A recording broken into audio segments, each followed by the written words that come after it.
Hi guys and welcome back to our YouTube channel JK exam cracker. So guys, हमने कल ही आप लोगों ने ठीक है जो आपका मैथमेटिक्स एंड स्टैट का 100 क्वेश्चन का मॉक टेस्ट रखा गया था, बहुत सारे बच्चों ने दिया है। नियर अबाउट अभी तक 180 के अराउंड बच्चे जो हैं उसको अटेम्प्ट कर चुके हैं। और बच्चे कुछ ऐसे कह रहे हैं कि सर हम आफ्टर 3 और 4 डेज जब हमारी प्रॉपर तरीके से प्रिपरेशन हो जाएगी तब मॉक को अटेम्प्ट करेंगे। सो गाइस, उस मॉक में हमने जो क्वेश्चन सेलेक्ट किए थे वो बहुत अच्छे क्वेश्चन थे। ठीक है, बच्चों से बात हुई है, उन्होंने बताया कि सर बहुत अच्छे क्वेश्चन थे, लेवल अच्छा था क्वेश्चन का, बहुत क्वेश्चन आपके ईजी लेवल के थे और कुछ क्वेश्चन आपके यहाँ पे हाई लेवल के भी थे। सो एग्जाम के पैटर्न को माइंड में रखते हुए ही आपका मॉक टेस्ट डिजाइन किया गया था। आज आपका अकाउंटेंसी का मॉक है, तो मैं चाहता हूं जितने भी लोग इस वीडियो को देख रहे हैं अब इस मॉक को अटेम्प्ट करें। ठीक है, और अपना लेवल देखें कि किस लेवल तक आपने किस किस टॉपिक की तैयारी की है। प्लस जो हमारे कंप्लीट मॉक है वो अवेलेबल है ऐप पे। ठीक है, आप वो भी परचेज कर सकते हैं, वहां पे भी अपने आप को रजिस्टर कर सकते हैं। और जितनी आपने तैयारी करनी है गाइस, अभी तक कर ही चुके हो आप तैयारी। ठीक है, अब जो बच्चे ऐसे हैं जो मुझे कॉल कर रहे हैं कि सर अगर मैं अब तैयारी स्टार्ट करना स्टार्ट करूंगा तो क्या मैं एग्जाम निकाल सकूंगा? सो गाइस, अब पॉसिबल नहीं है। ठीक है, अगर आप अब तैयारी करना स्टार्ट कर रहे हो तो एग्जाम आपका निकलने के चांसेस बहुत ही कम है। ठीक है, कोई एक आधा रेयर केस ऐसा लाइक कर सकता है, लेकिन मैक्सिमम बच्चे ऐसे ही होंगे जिनसे एग्जाम नहीं क्लियर हो पाएगा। सो जो तैयारी कर रहे हैं उनसे यही रिक्वेस्ट है कि मॉक टेस्ट दें। ठीक है, और साथ में क्रैश कोर्स, आपको कुछ ना कुछ तो फायदा मिल रहा है, और रेगुलर वीडियो देखते ही रहे।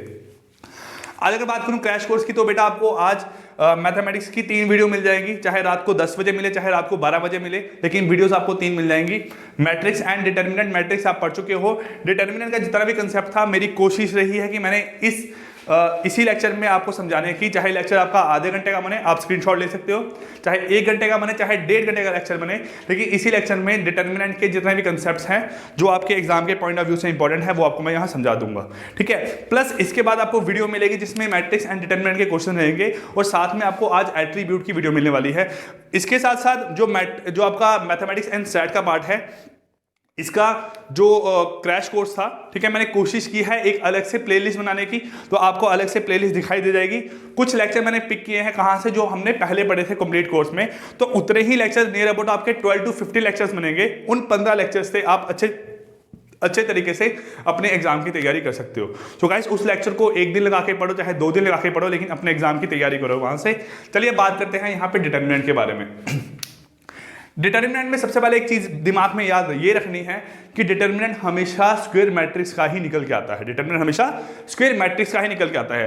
हम क्या पढ़ने वाले हैं यहाँ पे, डिटर्मिनेंट आपका एक्चुअल में होता क्या है, हम माइनर के बारे में पढ़ने वाले हैं, हम कोफैक्टर के बारे में पढ़ने वाले हैं, हम पढ़ेंगे यहाँ पे एडजॉइंट के बारे में, हम पढ़ेंगे इनवर्स के बारे में। ठीक है, और देन हम पढ़ेंगे कुछ आपकी प्रॉपर्टीज, उसके बाद मूव करेंगे रैंक पे, और रैंक के बाद पढ़ेंगे हम आपका सिस्टम ऑफ सॉल्यूशन, आपका सिस्टम ऑफ लीनियर इक्वेशन पढ़ेंगे। ठीक है, और टाइप्स ऑफ सॉल्यूशन क्या क्या लाई करती है आपकी, कंसिस्टेंट कब होता है, इनकंसिस्टेंट कब लाई करता है। सो इस लेक्चर को सही तरीके से सुनना, जितने भी आपके दिमाग में कंसेप्ट जो गलत है मैट्रिक्स एंड डिटरमिनेंट के बारे में, वो आपके यहाँ पे क्लियर होने वाले हैं।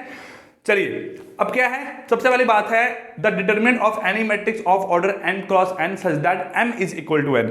जब आपके नंबर ऑफ रोज और नंबर ऑफ कॉलम इक्वल होंगे तभी आप किसी मैट्रिक्स का क्या निकाल सकते हो, डिटरमिनेंट निकाल सकते हो। मतलब अगर number of rose number of column के बराबर है तो वो कौन सी मैट्रिक्स होगी, वो आपकी लाई करेगी स्क्वायर मैट्रिक्स। क्या लाई करेगी, स्क्वायर मैट्रिक्स। ठीक है, ये हुआ। अब बोला गया है अब कैसे कैसे डिटरमिनेंट निकाल सकते हैं। अगर 1 क्रॉस 1 का होगा तो वो एक ही एलिमेंट है, तो जो एलिमेंट की वैल्यू है वही आपकी डिटरमिनेंट की वैल्यू निकल के आएगी। अगर 2 क्रॉस 2 का है तो 2 क्रॉस 2 का मतलब है आपकी जो मैट्रिक्स है वो लाई करेगी ABCD। किस लाई करेगी आपकी यहाँ पे, ABCD के फॉर्म में। अब ये कैसे बन के आएगा गाइस, देखो आपका यहाँ पे 4 एलिमेंट है आपके यहाँ पे, 2 क्रॉस 2 का मतलब है 4 एलिमेंट, और 4 एलिमेंट कैसे होंगे, in the form of 2 rows and 2 column. तो कैसे बनेगा, देखो यहाँ पे आपका A11 A12, first row first element, sorry first row first column, first row second column, ये बनेगा आपका first second row first column और सेकंड रो सेकंड कॉलम, ये बनेगा आपका यहां से, है ना। अब क्या है, इन 4 एलिमेंट का जब आपको डिटरमिनेंट निकालना है तो मैट्रिक्स 2 क्रॉस 2 की रहेगी, और क्या बनेगा, this into this minus this into this, ये क्या निकल के आएगा यहाँ पे, determinant of 2 cross 2 order matrix. Then अगर 3 क्रॉस 3 का करना है तो कैसे डिटरमिनेंट निकालोगे, आपने साइन याद रखने हैं, फर्स्ट एलिमेंट के साथ प्लस साइन, सेकंड के साथ माइनस साइन, थर्ड के साथ क्या आएगा आपका यहाँ पे प्लस साइन। ठीक है, आपने किया, आपने फर्स्ट एलिमेंट लिया A, देन इसका जो रिस्पेक्टिव रो और रिस्पेक्टिव कॉलम थी उसको आपने यहाँ पे निगलेक्ट कर दिया, तो बचा क्या आपका यहाँ पे EFHI, क्या बचा EFHI। इसको आप सॉल्व करोगे इस फॉर्म में तो आपका ये सॉल्व हो गया। देन सेकंड वाले के साथ आपने क्या साइन लगाना है यहाँ पे माइनस, क्या लगाना है यहाँ पे माइनस, तो माइनस ऑफ बी आया। अब बी का रो और बी की कॉलम यहाँ पे निगलेक्ट कर दिया, बचा DGFI, DG और FI, ये बन गया यहाँ पे। प्लस आपने सी लिया, अब सी की रिस्पेक्टिव रो और रिस्पेक्टिव कॉलम को हमने यहाँ पे निगलेक्ट कर दिया, तो क्या बच के आ गया यहाँ पे आपका DEGH, ये बन गया आपका 3x3 जो मैट्रिक्स थी उसका डिटरमिनेंट निकालना कैसे है, इस फॉर्म में निकालना है। आई होप आपको यहां से ये चीज क्लियर होगी। अब उसके बाद क्या कंसेप्ट अप्लाई करता है आपका यहाँ पे सिंगुलर मैट्रिक्स का और नॉन सिंगुलर मैट्रिक्स का। सिंगुलर मैट्रिक्स वो मैट्रिक्स होती है जिसका डिटरमिनेंट फाइनली क्या निकल के आता है आपका जीरो, क्या निकल के आता है जीरो।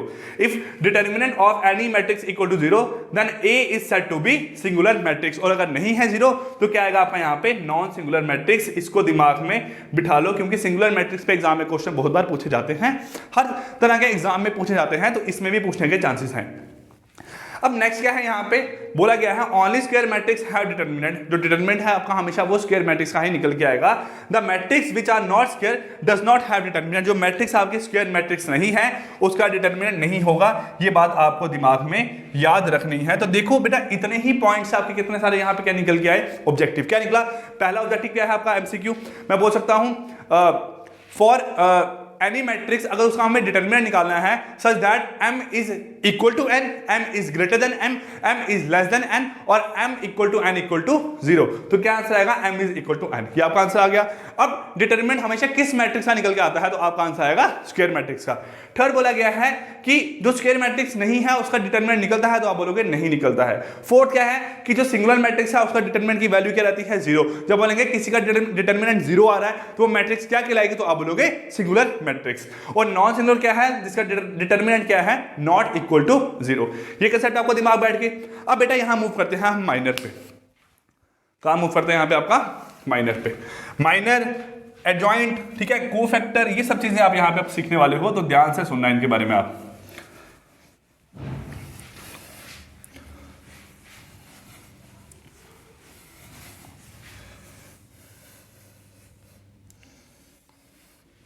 चलिए देखो, अब कोई मैट्रिक्स है जैसे यहां पे लिया गया है ए मैट्रिक्स, उसका हमें क्या निकालना है, माइनर निकालने हैं।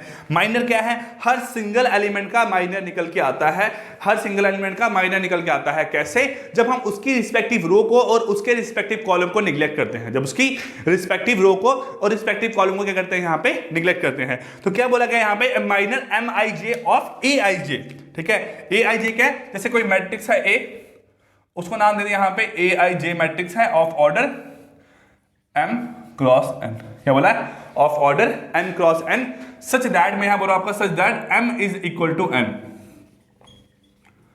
m is equal to n, ये बोला गया आपको यहां।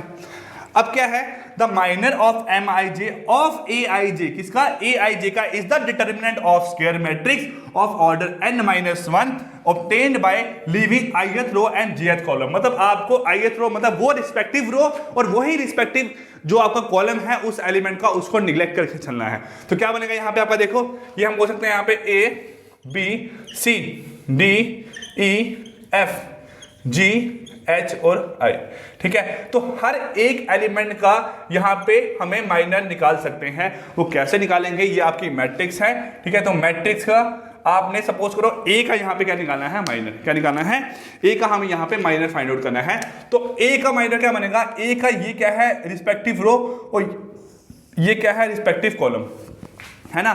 तो A का जो रिस्पेक्टिव रो है और रिस्पेक्टिव कॉलम है उसको हमने निगलेक्ट करना है। तो जो बच के आएगा वो क्या बनेगा यहाँ पे आपका E F H और I, क्या बचेगा, E F H और I। जो E F H I बन के आए ये क्या आएगा यहाँ पे, minor of first element of first row and first column, ठीक है। Minor of element of first row and first column, ये माइनर निकल के आएगा किसका, यहाँ पे A का। तो क्या बनेगा, माइनर की वैल्यू यहाँ पे माइनर निकल के आएगा यहाँ पे इज इक्वल टू, क्या बोल सकते हैं, माइनर ऑफ A। ये किसके बराबर है बेटा, ये बराबर है E into I minus F into H, E into I minus F into H। अब इसको हम सॉल्व करेंगे तो जो आंसर आएगा वो क्या आएगा, माइनर इस मैट्रिक्स का, ठीक है। तो हम इस तरीके से हर एक एलिमेंट का यहाँ पे बेटा माइनर फाइंड आउट कर सकते हैं। तो कैसे बनेगा यहाँ पे आपका M11 M12 M13 M21 M22 M23 M31 M32 M33, है ना। ये यहां पे क्या निकल गया आपका, माइनर निकल गया इसका। तो हमें माइनर जब निकालने को बोलेंगे तो हम हर एक मैट्रिक्स का यहां पे माइनर निकाल सकते हैं। ये आपको यहां पे समझ आ चुका होगा। अब बात आती है बेटा यहां पे कोफैक्टर की। क्या बात आती है, कोफैक्टर की। तो कोफैक्टर ऑफ, अगर आपको ए का निकालना है, क्या निकालना है, कोफैक्टर ऑफ ए, हम इसको रिप्रेजेंट करते हैं सी ऑफ आई जे। क्या रिप्रेजेंट करते हैं, सी ऑफ आई जे। ये क्या आता है, -1 of i plus j into minor of i j, into minor of i j. मतलब जो भी किसी एलिमेंट का माइनर आएगा उसको मैंने मल्टीप्लाई करना है -1 की पावर i प्लस जे के साथ। अब i क्या है, यहां पे आपका i ये 1 है, i ये i2 है, यहां पे i क्या है 3, यहां पे j क्या है 1 है, जहां पे j2 है, यहां पे j क्या है 3। अब सपोज करो मैंने यहां पे किसी एलिमेंट का क्या निकालना है, कोफैक्टर, तो मैं निकालूंगा c ऑफ, सपोज करो 2 का निकालना है, तो -1 की power 2 + 2 into minor of i जे। तो माइनर ऑफ आई जे 2 का कौन सा होगा, जो माइनर किसका आएगा, ई का, into minor of E element. तो ये निकल के आएगा यहाँ पे कोफैक्टर। ये क्या निकल के आएगा आपका यहाँ पे, कोफैक्टर। तो ये चीजें आपको बेटा फॉर्मूला याद रखने हैं। अब जब हम नेक्स्ट क्लास में, आज ही हम जो नेक्स्ट क्लास में आपके ऑब्जेक्टिव करेंगे बेस्ड ऑन दिस टॉपिक, तो आपको वहां से कंसेप्ट प्रॉपर दिमाग में क्लियर हो ही जाएगा। ठीक है बच्चों। अब देखो इसके बाद मूव करते हैं हम यहाँ पे आपका किस पे, एडजॉइंट पे। ये लिखा हुआ माइनर ऑफ ए आई जे, और एडजॉइंट क्या है आपका, सॉरी कोफैक्टर क्या है, -1 की पावर आई जे, आई प्लस जे इंटू जो माइनर की वैल्यू आपकी निकल के आने वाली है। अब बात करते हैं यहाँ पे एडजॉइंट की। किसकी बात करते हैं, एडजॉइंट की। एडजॉइंट क्या बोला गया है, let A equal to a i j be a square matrix of order, be a square matrix of order and let CO be the cofactor of element of A, then the transpose of matrix of cofactor of element of A is the adjoint of A। अब देखो जैसे हमने minor निकाला वैसे ही आपका यहाँ पे cofactor matrix निकल के आएगी, C11 C12 C13 C21 C22 C23 C31 C32 C33, ये निकल के आएगा आपके यहां से कोफैक्टर। अब जब कोफैक्टर निकल के आएगा, आपको अगर एडजॉइंट फाइंड करना है, क्या फाइंड करना है आपको यहां पे, एडजॉइंट फाइंड करना है, तो आप कोफैक्टर जो मैट्रिक्स है उसका ट्रांसपोज करोगे, उसका ट्रांसपोज। तो इसका ट्रांसपोज क्या निकल के आएगा, यहां से आपका निकलेगा C11 C12 C13 C21 C22 C23 C31 C32 C33। तो इसका मतलब है जो भी आपकी रोज को कॉलम में और कॉलम को रोज में चेंज करोगे, मतलब ट्रांसपोज करने का मतलब यही होता है ना। तो वो क्या निकालेगा आपका यहाँ पे, कोफैक्टर, क्या निकाल, सॉरी हाँ, आपका क्या निकालेगा यहाँ पे, एडजॉइंट। क्या निकालेगा, एडजॉइंट। अब एडजॉइंट भी आपने निकाल लिया। अब एडजॉइंट के बाद नेक्स्ट आता है यहाँ पे निकालने के लिए, वो क्या है, इनवर्स ऑफ मैट्रिक्स। बेटा जितनी मेरे से कोशिश हो सकी ना, मैंने उतने फॉर्मूले आपको शॉर्ट फॉर्म में यहाँ लिख के बताए हैं, और जितना भी यहाँ कंसेप्ट लिखा है यही आपका डिटर्मिनेंट का सारा कंसेप्ट है। इसके अलावा डिटर्मिनेंट में और कोई भी टॉपिक आपका लाई नहीं करता है। ये बात अगर विश्वास करते हो तो मानो, नहीं है तो अपनी अपनी आप लोगों की श्रद्धा है, जिस पे विश्वास है उसी से पढ़ लो। ठीक है। अब क्या है, इनवर्स ऑफ मैट्रिक्स। तो ए इनवर्स कैसे निकलता है, आपने एडजॉइंट ऑफ ए निकालना है, उसको आपने डिवाइड करना है ए के डिटर्मिनेंट के साथ, ये निकल के आएगा आपका इनवर्स ऑफ मैट्रिक्स। क्या निकलेगा, इनवर्स ऑफ मैट्रिक्स। ठीक है। इनवर्स और ट्रांसपोज को आपस में लिंक मत करना, ठीक है, ध्यान रखना इस चीज को। अब इसके बाद मूव करते हैं बेटा प्रॉपर्टी ऑफ डिटर्मिनेंट पे। किसमें मूव करते हैं, प्रॉपर्टीज ऑफ डिटर्मिनेंट की। डिटर्मिनेंट में बेटा क्या क्या प्रॉपर्टी लाई करती है, कहां कहां लाई करती है, कैसे कैसे लाई करती है, देखो यहां पे। अब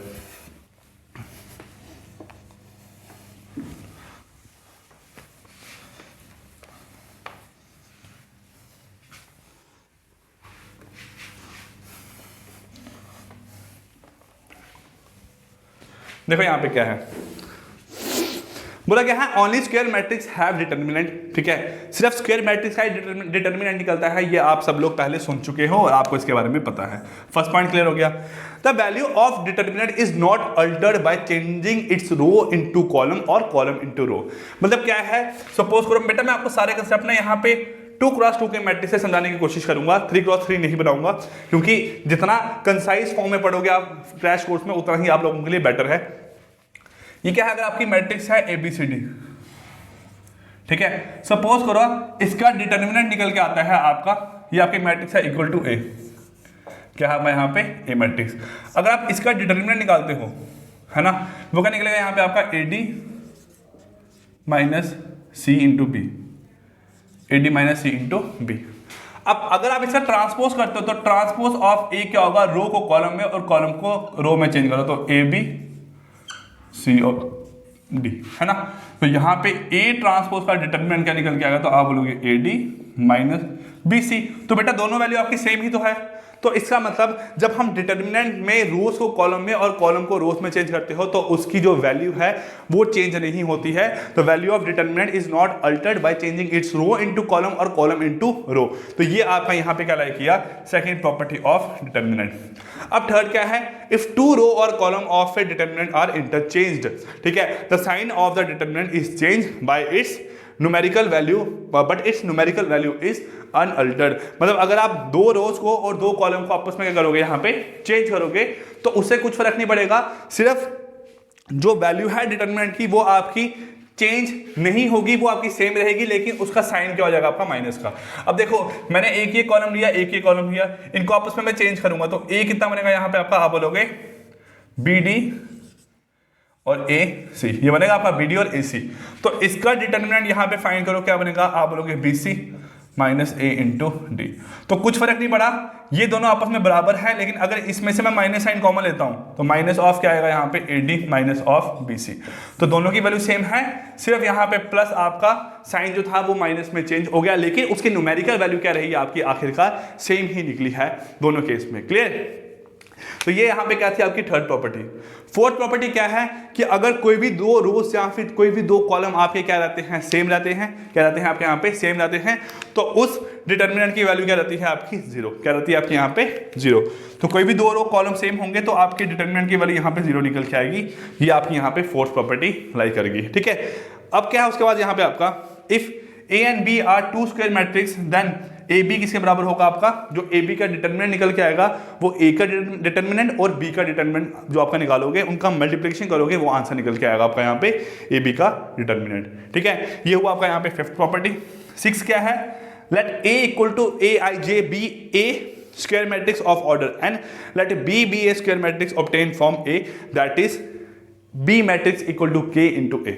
सपोज करो यहाँ पे ए मैट्रिक्स का गिवन है आपको, ये आपको गिवन है यहाँ पे के ऑफ ए बी सी, यहाँ पे क्या है आपको डी, ये आपका एक मैट्रिक्स गिवन है यहाँ पे, है ना। अब इस मैट्रिक्स का अगर आपको क्या निकालना है डिटर्मिनेंट, और अगर आपको यहाँ से फाइंड आउट करना है कि वैल्यू क्या निकल के आ रही है, देखो इसका डिटर्मिनेंट आप निकालोगे आपका आंसर निकल के आ जाएगा, लेकिन साथ में आपने यहाँ अगर देखना है ए डिटर्मिनेंट वो इक्वल टू आएगा k of a d minus k of c p. तो ए डिटर्मिनेंट किसके बराबर आएगा यहाँ पे, k into a d minus b c, ये बनेगा आपका यहाँ पे, है ना, ये बनेगा। इसको आप यहाँ पे बी ले लो ना मैट्रिक्स, क्या लो यहाँ पे इसको बी ले लो, ये बनेगा यहाँ पे आपका। लेकिन अगर मैं ए की बात करता तो ए यहाँ पे क्या है आपका, ए मैट्रिक्स से ए बी और सी डी, तो उसकी वैल्यू आती है आपकी a d minus of b c, a d minus of b c, है ना। तो यहाँ पे जो बी मैट्रिक्स है वो k into a d minus b c निकल के आ रहा है, तो इसका मतलब यहाँ पे जो बी मैट्रिक्स है वो क्या आएगी, के इंटू ए मैट्रिक्स, ये निकल गया आपका यहाँ से फॉर्मूला। मतलब बोला क्या गया है, अगर कोई मैट्रिक्स है जिसमें किसी भी एक रो में या किसी भी एक कॉलम में आप कुछ वैल्यू कॉमन निकाल सकते हो, कुछ वैल्यू कॉमन निकाल सकते हो, तो आप निकालोगे वहां पे। वो क्या कॉमन निकाला मैंने यहाँ पे आपका के मैट्रिक्स में से, आप सॉरी बी मैट्रिक्स में से मैंने यहाँ पे के को कॉमन निकाल दिया। तो बी मैट्रिक्स का जो आपका डिटर्मिनेंट है वो क्या आएगा, इक्वल टू के इंटू ए का डिटर्मिनेंट। ये आपकी यहाँ पे सिक्स प्रॉपर्टी लाई कर रही है। ठीक है, एक और प्रॉपर्टी आपकी यहाँ पे वो क्या है, अगर a b c d plus e plus f, अगर कोई मैट्रिक्स आपकी इस फॉर्म में लाई कर रही है, उसको आप ब्रेक कर सकते हो। कैसे उसको ब्रेक कर सकते हो, a b c d plus a e c f. ठीक है, उस मैट्रिक्स को आप यहाँ पे बेटा इस फॉर्म में ब्रेक कर सकते हो। ये आपको निकालना आना चाहिए इस फॉर्म में भी, कि कैसे हम यहाँ पे मैट्रिक्स को ब्रेक कर सकते हैं। ये आपकी प्रॉपर्टीज है, प्रॉपर्टीज पे बेस्ड क्वेश्चन आते हैं, वो क्वेश्चन आप नेक्स्ट क्लास में पढ़ने वाले हो। ठीक है, अब क्या है यहाँ पे, रैंक ऑफ ए मैट्रिक्स क्या है, रैंक ऑफ ए मैट्रिक्स। बेटा मैं कुछ तेज नहीं पढ़ा रहा हूँ, क्रैश कोर्स है। मैं अगर फिर से इसको, ये लेक्चर्स मैंने जब कंप्लीट कोर्स में पढ़ाए थे आपको, तो 3 से 4 5 वीडियोस में आपको लेक्चर कंप्लीट करवाए थे, वो मैं आपको यहां बता रहा हूं एक ही वीडियो में। सो प्लीज गाइस वीडियो को सही तरीके से देखना, ठीक है। अब क्या है यहां पे आपका square rank of a matrix. Rank show करता है number of non zero rows. क्या शो करता है आपका यहां पे? Number of non zero rows, the number of linearly dependent rows और कॉलम। तो इसका मतलब है यहाँ पे कि कोई रैंक जब किसी मैट्रिक्स का निकालना है, वो बताएगा कि यहाँ पे इस पूरी मैट्रिक्स में कितनी ऐसी रोज हैं जिसकी वैल्यूज क्या है आपकी, 0 नहीं है। तो हम बोल सकते हैं रैंक फाइंड करने के लिए आपने याद रखना है सबसे पहले एक तरीका कि बोलेंगे रैंक 3 है, रैंक 2 है, रैंक आपका 1 है। ये आपका 3 तरीके है ना। सपोज करो ये आपकी 3 क्रॉस 3 की मैट्रिक्स है, तो 3 क्रॉस 3 की मैट्रिक्स के लिए आपका मैक्सिमम रैंक जा सकता है 3, लेकिन मिनिमम रैंक यहाँ पे जा सकता है 1, ठीक है। आपका मिनिमम रैंक यहाँ पे 0 भी जा सकता है, लेकिन 0 के लिए कंडीशन है। वो कंडीशन क्या है? वो मैट्रिक्स कैसी होनी चाहिए आपकी यहाँ पे? Null matrix. कैसे होनी चाहिए यहाँ पे आपकी? Null matrix. अगर कोई मैट्रिक्स आपकी नल मैट्रिक्स है तो उसका यहाँ पे जो रैंक है वो कितना निकल के आएगा आपका? 0, ठीक है। अब क्या है, अगर सपोज करो इस मैट्रिक्स, ये मैट्रिक्स आपकी 3 क्रॉस 3 की मैट्रिक्स है, इसको आपका डिटर्मिनेंट निकालना है। सबसे पहले अगर इसके डिटर्मिनेंट की वैल्यू आपकी 0 नहीं आए, अगर इसकी डिटर्मिनेंट की वैल्यू आपकी 0 नहीं आए, तो वो रैंक कितना होगा यहाँ पे? 3। क्या होगा यहाँ पे आपका रैंक? कितना होगा? 3। और अगर उसके डिटर्मिनेंट की वैल्यू 0 आ जाए तो उसमें पॉसिबिलिटी है कि रैंक 2 भी हो सकता है, रैंक आपका 1 भी हो सकता है। अब अगर फिर से आप वहां पे निकालो उसके माइनर्स, क्या निकालो यहाँ पे आप? उसके माइनर्स। कैसे माइनर का मतलब क्या होगा? देखो, अगर मैं बात करूं यहाँ पे A1 माइनर निकालूंगा, तो A1 का माइनर यहाँ पे कैसा आएगा? Minor of A1 is equal to B2 B3 C2 C3। अगर आप माइनर निकालोगे तो अगर सारे के सारे माइनर की वैल्यू कितनी आ रही है? 0। सारे के सारे माइनर की वैल्यू कितनी आ रही है यहाँ पे? 0। तो अगर सारे के सारे माइनर की वैल्यू 0 आ रही है तो हम बोल सकते हैं हमारा रैंक कितना है यहाँ पे? 1। अगर सारे के सारे माइनर की वैल्यू कितनी है? 0, तो रैंक कितना है? 1। और अगर सारे के सारे माइनर जब कोई भी एक ऐसा माइनर है जो आपका नॉन जीरो है, तो इसका मतलब वहां पे रैंक कितना बनने वाला है आपका? 2। कितना बनने वाला है आपका यहाँ पे? रैंक 2। तो इस तरीके से आप यहां पर निकाल सकते हो रैंक ऑफ एनी मैट्रिक्स। तो क्या बोला मैंने कंडीशन? रैंक 0 तब होगा जब मैट्रिक्स ऐसे होगी आपकी नल मैट्रिक्स। अगर 3 क्रॉस 3 की मैट्रिक्स का आपका डिटर्मिनेंट निकल के आ रहा है नॉट इक्वल टू 0, तो रैंक कितना होगा यहाँ पे आपका? 3। अगर उसके बाद आपने उसके माइनस निकालने हैं, अगर सारे के सारे जो माइनर हैं उनकी वैल्यू कितनी आ रही है आपकी यहाँ पे? 0, तो रैंक कितना होगा? 1। अगर सारे के सारे माइनर की वैल्यू क्या आ रही है? नॉट इक्वल टू 0, तो रैंक कितना होगा आपका यहाँ पे? 2। तो ये आपको चीजें ध्यान में रखनी है किसके रिगार्डिंग? यहां पे रैंक ऑफ ए मैट्रिक्स के रिगार्डिंग, ठीक है गाइस। सो अब एक ही यहां पे आपका कंसेप्ट बचता है, वो है यहां पे सिस्टम ऑफ लीनियर इक्वेशन के बारे में, कि आपके जो सिस्टम ऑफ लीनियर इक्वेशन है वहां पे आपका सॉल्यूशंस कैसे निकल के आते हैं। तो मैं पहले बता दूं यहां आप क्रैमर्स रूल के बारे में पढ़ने वाले हो, लेकिन जो सॉल्यूशन है वो आपके 2 तरीके के निकल के आते हैं।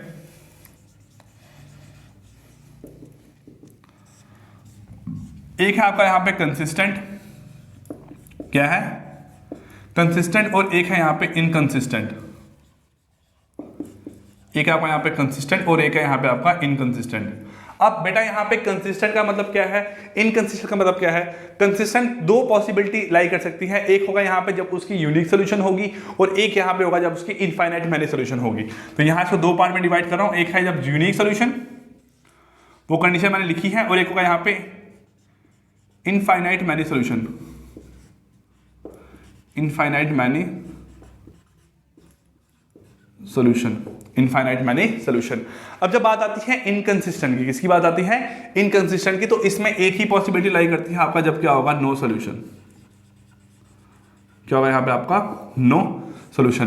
तो नो सोल्यूशन, यूनिक सोल्यूशन और इनफाइनाइट मैनी सोल्यूशन, ये आपको याद रखना है। कंसिस्टेंट कब होते हैं और आपका सिस्टम कब होता है इनकंसिस्टेंट, वो दोनों आपको चीजें यहाँ पे पॉइंट आउट याद रखने हैं। अब क्या है, आपके सिस्टम ऑफ लीनियर इक्वेशन 2 तरीके से लाई करते हैं। एक है आपका यहाँ पे होमोजेनियस सिस्टम ऑफ इक्वेशन, और एक है आपका यहाँ पे लीनियर इक्वेशन की बात कर रहे हैं ना, तो और एक है आपका यहाँ पे non homogeneous system of equation. अगर बात करें यहाँ पे आपका होमोजेनियस सिस्टम ऑफ इक्वेशन, मैं यहाँ पे कंसेप्ट ले रहा हूँ आपका 2 क्रॉस 2 का। वो क्या मैंने कहा आपका यहाँ पे a1x plus b1y equal to 0 और a2x plus b2y equal to 0, है ना। दूसरा मैं यहां ले रहा हूं आपका a1x plus b1y equal to, यहां पे क्या लाई करेगा आपका हमने लिया हुआ यहाँ पे D1 और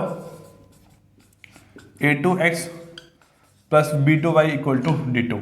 अगर ये 0 के बराबर है ना, किसके बराबर है, 0 के बराबर है, तो यहाँ पे कैसा सिस्टम होगा आपका, होमोजेनियस। अगर 0 के बराबर नहीं है तो कैसा होगा आपका यहाँ पे, नॉन होमोजेनियस। इसको मैं ब्रेक कर सकता हूँ किस फॉर्म में, देखो यहाँ पे आपका A1 B1 A2 B2, ठीक है, ये आपकी एक मैट्रिक्स बन गई। यहाँ क्या बना आपका x और y इक्वल टू क्या बना आपका यहाँ पे 0 और 0।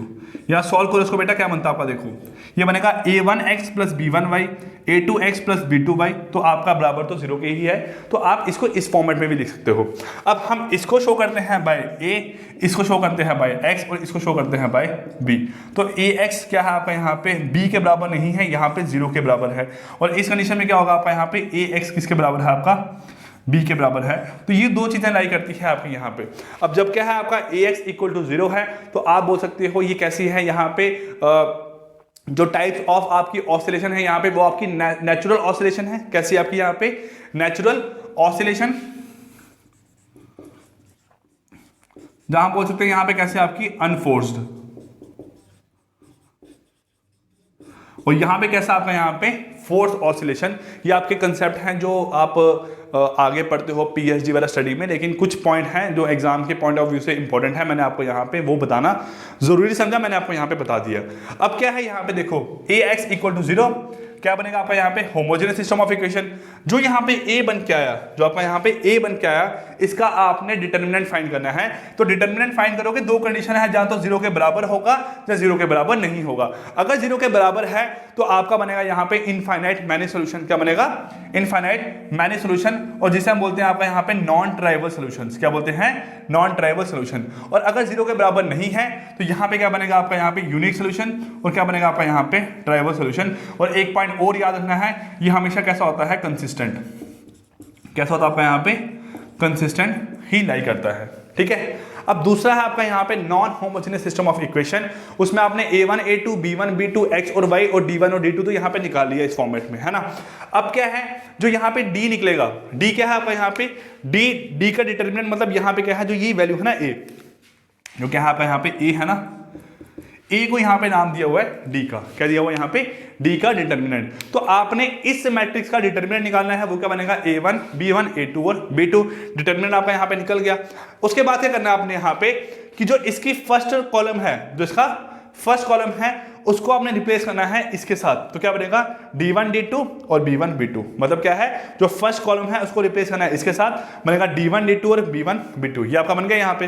देन उसके बाद क्या है, आपको यहाँ पे आपको d2 बनाना है। तो d2 कैसा बनेगा, इसकी जो सेकंड कॉलम है उसको रिप्लेस करना है d1 और d2 के साथ। तो क्या बनेगा, a1 a2 d1 और d2, a1 a2 d1 और d2 बन गया आपका यहाँ पे। उसके बाद लास्ट स्टेप आपने क्या करना है, आपको x और y की वैल्यू फाइंड आउट करनी है ना।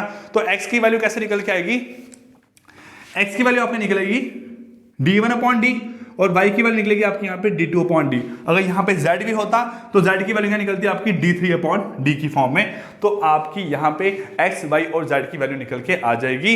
ये आपको यहाँ पे निकालना आना चाहिए, ठीक है। उसके बाद क्या है, अब यहाँ पे आपका सिस्टम आपका कंसिस्टेंट भी लाई करता है और सिस्टम आपका इनकंसिस्टेंट भी लाई करता है।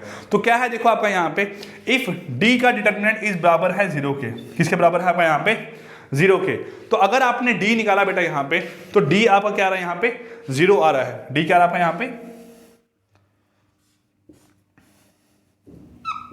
ठीक है, d क्या आपका यहाँ पे 0 निकल के आ रहा है। तो कैसा है आपका यहाँ पे यूनिक सॉल्यूशन। और अगर d आपका 0 नहीं निकल के आ रहा है, ठीक है, सॉरी d 0 नहीं आ रहा है, तो कैसा आपका यहाँ पे यूनिक सॉल्यूशन। और अगर d1 d2 सभी क्या आ रहे हैं आपके 0, तो क्या बनेगा आपका यहाँ पे इनफाइनाइट मैनी सॉल्यूशन। और अगर d क्या है इक्वल टू 0 और d1 d2 और d3 क्या है नॉट इक्वल टू 0, तो क्या बनेगा आपका यहाँ पे नो सॉल्यूशन।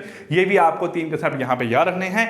ये दोनों कैसे हैं आपके, ये दोनों कंडीशन आपकी कंसिस्टेंट की, और ये कैसी आपकी यहाँ पे इनकंसिस्टेंट की, ठीक है। ये इस रूल को बोलते हैं आपका क्रैमर्स रूल। ये भी आपने दिमाग में याद रखना है।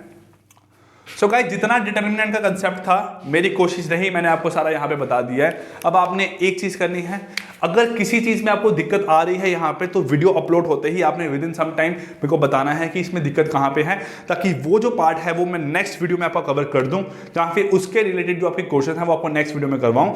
आपका देखो कंसेप्ट दिमाग में सारे क्लियर होने चाहिए। 10 नंबर का सब्जेक्ट है आपका, 10 में से ज़्यादा नहीं तो आपको 8 नंबर लेके ही आने हैं। और जो लोग ये सोच रहे हैं मैथ्स नहीं पढ़ेंगे, हम एग्जाम में तुक्के से 4-5 नंबर ले लेंगे, तो बेटा बात ध्यान में रखना है, जो मैथ का आपका 1 नंबर है ना, वो टाइम आने पे बहुत ज़्यादा नुकसान करवाने वाला आपको।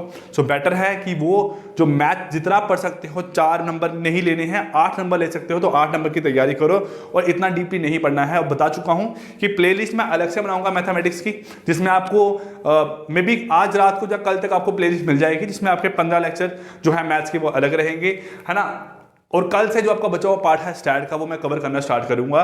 थोड़ा लेट हो गया है मुझे पता है, लेकिन हाँ हम कवर करेंगे और जरूर कवर करेंगे, और विद इन 1-2 दिन में उस पार्ट को भी आप खत्म करेंगे। और मॉक टेस्ट देते रहो, एग्जाम की तैयारी रखो। Thank you, take care, good bye.